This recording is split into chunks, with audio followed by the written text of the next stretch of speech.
Halo, perkenalkan, nama saya Brave Christopher Roring dengan NIM 0730030009.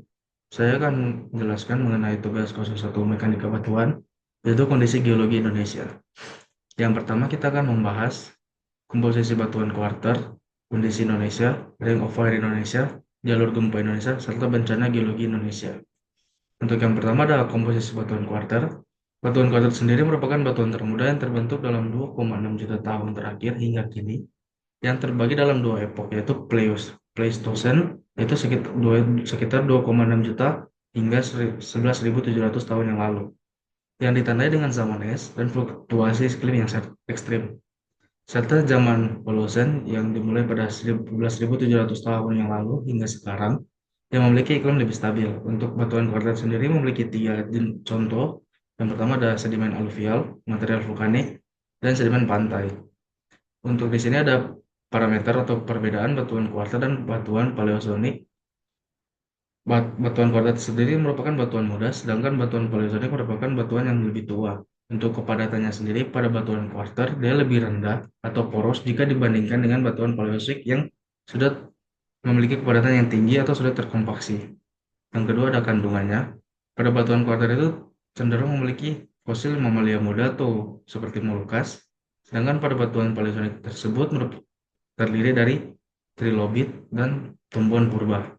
Untuk ketahanannya sendiri, batuan kuarter itu dia lebih lemah jika dibandingkan dengan batuan paleosik yang lebih kuat. Contohnya sendiri pada batuan kuarter itu terdapat pada lembah sungai berantas di Pulau Jawa dan batuan paleosik itu ada pada Gunungan Swener di Pulau Kalimantan. Untuk proses pembentukan batuan sendiri itu sendiri terbagi menjadi dua secara umum. Yang pertama adalah sedimentasi cepat yang diakibatkan aktivitas vulkanik, erosi, dan banjir. Contohnya endapan lahar dingin di lereng gunung.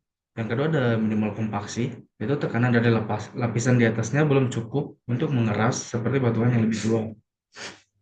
Untuk karakteristiknya sendiri, batuan kuarter ini memiliki warna yang umumnya terang seperti abu-abu dan coklat muda, hal ini disebabkan karena belum teroksidasi secara sempurna. Yang kedua ada kandungan mineral. Batuan kotor ini didominasi dengan mineral muda lapuk seperti feldspar dan gelas vulkanik. Untuk strukturnya sendiri itu berlapis dan tidak teratur, serta mengandung fosil mamalia muda seperti gajah purba dan kerang. Untuk sebarannya sendiri di Indonesia, terdapat tiga daerah dominan. Yang pertama pada Pulau Jawa, yang memiliki endapan vulkanik muda, yaitu pada Gunung Merapi dan Kelut. Yang kedua ada Pulau Sumatera Timur, yaitu dengan sedimen aluvial di Sungai Musi. Yang ketiga ada Papua Selatan dengan endapan marin dangkal. Untuk batuan kuarter ini memiliki dampak yang pertama adalah kesuburan tanah, yaitu tanah tersebut menjadi kaya akan unsur haranya, contohnya seperti lahan pertanian di daerah Boyolali. Serta ada akuifer atau sumber air tanah, contohnya itu pada cekungan di Jakarta. Untuk negatifnya sendiri, yaitu batuan kuarter ini rawan longsor, yaitu karena batuan itu lepas serta ditambah dengan curah hujan yang tinggi. Dan dampak negatif keduanya itu dapat menyebabkan liquefaction, yaitu rentan pencairan tanah saat gempa. Berikutnya ada kondisi Indonesia. Indonesia terletak di wilayah tropis dengan curah hujan yang sangat tinggi, yaitu sekitar 2.000 hingga 400 mm per tahun, dan suhu stabil pada 25 hingga 30 derajat Celcius. Ini menciptakan kondisi ideal untuk proses geologi karst. Iklim ini menyebabkan pelapukan batuan yang intensif, baik secara kimiawi maupun fisik. Pelapukan kimiawi menghasilkan tanah laterit yang kaya besi dan aluminium, sementara pelapukan fisik membentuk landscape karst seperti yang terlihat di Gunung Sewu. Dampak iklim tropis ini tersebut terlihat dari dalam fenomena seperti banjir bandang Jakarta yang dipicu oleh kombinasi sedimentasi kuartet serta curah hujan yang ekstrim, serta ekstrim. Dan longsor di Sumatera Barat juga diakibatkan pelapukan batuan pada lereng curam.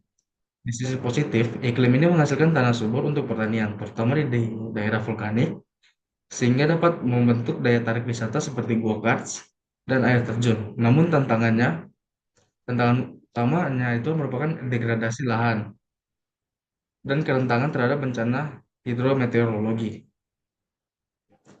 Untuk pada kondisi wilayah tropis ini, proses pelapukan ini terjadi 3,3 3 hingga 5 kali lebih cepat jika dibandingkan dengan zona temperat ya. 60% sedimentasi di sungai-sungai Jawa berasal dari erosi permukaan. Berikutnya ada Ring of Fire Indonesia. Indonesia merupakan bagian dari Ring of Fire atau cincin api Pasifik, sebuah zona dengan aktivitas vulkanik dan tektonik teraktif di dunia. Sabuk ini terbentuk akibat subduksi lempeng tektonik, di mana lempeng Indo-Australia dan lempeng Pasifik menunjam ke bawah lempeng Eurasia. Proses ini menciptakan 127 gunung api aktif di Indonesia, atau sekitar 17% dari total gunung api aktif di dunia. Itu contohnya beberapa gunung terkenal seperti Gunung Merapi, Gunung Krakatau, Gunung Sinabung, yang terus menunjukkan aktivitas yang signifikan. Dampak keberadaan sabuk gunung berapi ini bersifat seperti pedang bermata dua, yaitu di satu sisinya material vulkanik yang menjuburkan tanah, mendukung pertanian intensif di Jawa dan Pulau Bali, serta abu vulkanik juga mengandung mineral yang memperkaya ekosistem. Di sisi lain, ancaman erupsi seperti aliran piroklastik, awan panas, dan lahar dingin selalu mengintai. Contoh nyatanya adalah letusan Gunung Tambora pada tahun 1815 yang mengubah iklim secara global, dan Gunung Krakatau pada tahun 1883 yang memicu terjadinya tsunami yang sangat dahsyat. Manfaat lainnya, dengan adanya Ring of Fire ini, Indonesia menjadi sumber energi geotermal terbesar ke dunia, serta potensi wilayah wisata vulkanik seperti pada Gunung Bromo dan Kawah Ijen. Sedangkan untuk sebagai tantangannya, Indonesia ini sangat rawan dengan terjadinya bencana vulkanik seperti erupsi dan gas beracun, serta dapat terjadi deformasi tanah pasca erupsi. Berikutnya ada jalur gempa Indonesia. Dari peta ini kita bisa dapat lihat bahwa Indonesia itu memiliki posisi geologis yang sangat unik. Yang pertama, Indonesia terletak di pertemuan tiga lempeng tektonik utama, yaitu Eurasia, lempeng Indo-Australia, dan Pasifik, yang menjadikannya salah satu wilayah yang paling aktif secara seismik di dunia akibat subduksi lempeng dan pertahanan aktif seperti patahan Semangko yang memicu ribuan gempa setiap tahunnya. Jika bisa dilihat pada peta yang kedua ini, yaitu peta seismitas Indonesia, itu negara ini mencatat dapat terjadi 5.000 hingga 6.000 gempa tahunan, dengan 10 sampai 15 diantaranya bersifat merusak, yaitu memiliki skala Richter yang lebih dari 5, dan sekitar 90% tsunami di Indonesia, seperti tragedi Aceh 2004 dan Palu 2018, dipicu oleh gempa subduksi. Ancaman lainnya termasuk fenomena liquefaction atau pencairan tanah yang menghancurkan pemukiman. Berikutnya ada bencana geologi Indonesia. Indonesia merupakan salah satu wilayah yang paling rawan bencana geologi di dunia. Data menunjukkan bahwa 90% bencana alam di Indonesia bersifat geologis, dengan 4 ancaman utama yang saling terkait, yaitu gempa bumi dan tsunami, yang disebabkan oleh tumbukan lempeng tektonik seperti yang terjadi di Aceh pada tahun 2004 dan Palu 2018. Kedua adalah letusan gunung berapi, di mana Indonesia memiliki 127 gunung berapi aktif terbanyak di dunia, seperti Gunung Berapi dan Semeru yang rutin meletus. Yang ketiga adalah longsor, yang sering terjadi akibat kombinasi batuan kuarter yang belum padat dan curah hujan yang sangat tinggi, seperti di Banjarnegara. Yang keempat ini adalah liquefaction atau pencairan tanah yang dapat menghancurkan pemukiman saat gempa, seperti yang terjadi di Petobo di Provinsi Palu. Pada gambar ini merupakan apa? Merupakan hasil liquefaction yang terjadi di Desa Petobo di Provinsi Palu.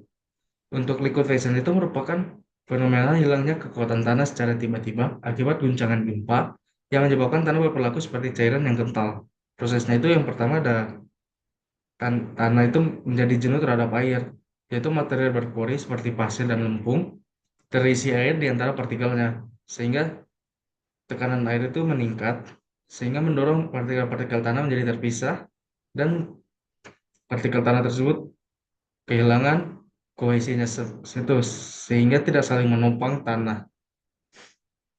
Untuk kondisi yang dapat memicu terjadinya liquefaction ini, yang pertama ada jenis tanah. Jenis tanahnya itu sering terjadi pada pasir halus atau berputir seragam dan lempung lunak. Contohnya pada endapan aluvial yang mudah.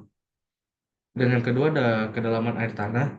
Jika kedalaman air tanah itu kurang dari 10 meter dari permukaan, dapat memicu terjadinya liquefaction. Dan yang ketiga itu ada intensitas gempa. Jika terjadi gempa dengan 5,5 skala Richter, secara minimal 5,5 skala Richter dengan durasi yang lebih dari 10 detik, hal ini dapat bisa memicu terjadinya liquefaction terjadi. Berikut ini adalah daftar pustaka yang saya gunakan untuk menyusun presentasi ini. Sekian dari saya, jika ada salah kata, mohon dimaafkan. Terima kasih.